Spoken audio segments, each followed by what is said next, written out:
മുണ്ടക്കൈ ചൂരൽമല ദുരന്തബാധിതരെ ജലസേചന വകുപ്പ് ഉദ്യോഗസ്ഥൻ അധിക്ഷേപിച്ചു എന്ന് പരാതി.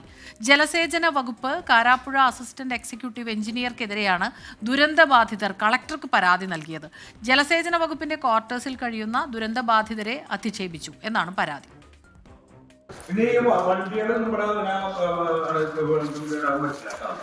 ഇന്നലെ ഇവിടെ വഴി ബ്ലോക്ക് ചെയ്തിട്ടുണ്ട്. വണ്ടിയിലത്ത് പിടിക്കില്ല. നിങ്ങൾക്ക് താമസിക്കാൻ മാത്രമേ സൗകര്യം തന്നേക്കണം. അല്ലാണ്ട് താമസിക്കാൻ മാത്രമേ സൗകര്യം അല്ല. സാറേ അത് വേണമെന്ന് പറഞ്ഞിട്ടതല്ല സാറേ, അത് വേണമെന്ന് പറഞ്ഞിട്ടല്ല. ഇന്നലെ ബ്രേക്ക് ഡൗൺ ആയി കിടക്കായിരുന്നു. ബ്രേക്ക് ഡൗൺ ആയാലും ഇറക്കി മാറ്റിയിട്ടുണ്ട്. വഴിയൊന്നും ബ്ലോക്ക് ചെയ്യാൻ പറ്റില്ല. പിന്നെ ഒരു വണ്ടി ഇവിടെ 4 മാസം ഇട്ടിട്ടുണ്ട്. അത് ഞാൻ പോലീസിൽ കംപ്ലൈന്റ് അല്ല. അത് നമ്മള് ഈ വണ്ടി പിന്നെ എവിടെയാ സാറേ? നിങ്ങൾക്ക് താമസിക്കാൻ മാത്രം സൗകര്യം തന്നെ.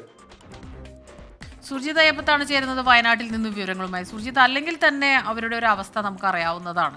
ഒരു ദുരന്തമുഖത്തു നിന്ന് അവരിപ്പോഴും സത്യം പറഞ്ഞാൽ അതിൻ്റെ ഞെട്ടലിൽ നിന്ന്, ആഘാതത്തിൽ നിന്നൊന്നും പുറത്തു വന്നിട്ടില്ല. അവരുടെ ജീവിതം സാധാരണ നിലയിലായിട്ടുമില്ല. അതിനിടയിൽ ഇതുപോലെ ഉദ്യോഗസ്ഥർ തന്നെ ചെയ്യുന്നത് എന്താണ് സംഭവം?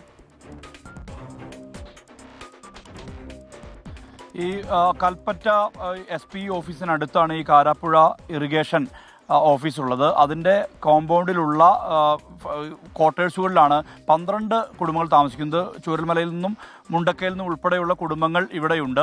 അവർ താമസിക്കുന്നു. അവരുടേതായിട്ടുള്ള ചില വാഹനങ്ങളുണ്ട്. അതായത് വാഹനങ്ങളൊക്കെ ഓടിച്ച് ജോലി ചെയ്യുന്ന ആളുകളുണ്ട്.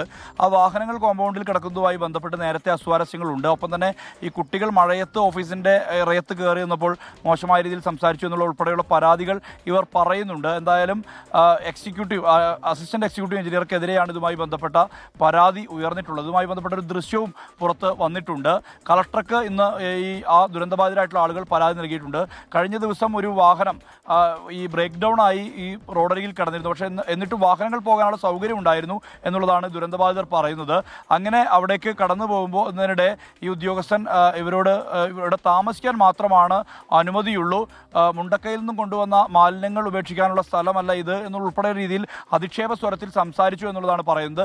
ഏതാനും ദിവസങ്ങളായി ഈ ഉദ്യോഗസ്ഥൻ ഇങ്ങനെ സംസാരിക്കുന്നുണ്ട് എന്നുള്ളത് ഈ ദുരന്തബാധിതർ പറയുന്നുണ്ട്. ഇതുമായി ബന്ധപ്പെട്ട് കളക്ടറെ നേരിൽ കണ്ട് ഈ ദുരന്തബാധിതരായിട്ടുള്ള ആളുകളെല്ലാം തന്നെ പരാതി നൽകിയിട്ടുണ്ട്. ആ പരാതിയെ തുടർന്ന് നടപടി എടുക്കുമെന്നുള്ള കളക്ടറുടെ ഉറപ്പും നൽകിയിട്ടുണ്ട് എന്നുള്ളതാണ് നമുക്ക് ലഭ്യമാവുന്ന വിവരം. അതേസമയം ഈ ഉദ്യോഗസ്ഥന്റെ വിശദീകരണം നമുക്ക് കേൾക്കാൻ വേണ്ടി കഴിഞ്ഞിട്ടില്ല.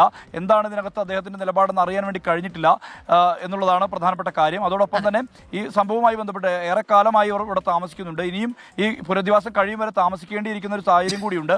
ആ അവസ്ഥയിൽ ഇങ്ങനെ ഉദ്യോഗസ്ഥ തലത്തിൽ ഇങ്ങനെ ഒരു ഇടപെടൽ ഉണ്ടാകുമ്പോൾ ഒരു വലിയ പ്രയാസം അവർക്ക് ഉണ്ടാകുന്നു എന്നുള്ളതാണ് ദുരന്തബാധിതർ പറയുന്നത്. സ്മിത. സുർജിത് അയ്യപ്പത്താണ് വിവരങ്ങളുമായി വയനാട്ടിൽ നിന്നും നമുക്കൊപ്പം ചേർന്നത്.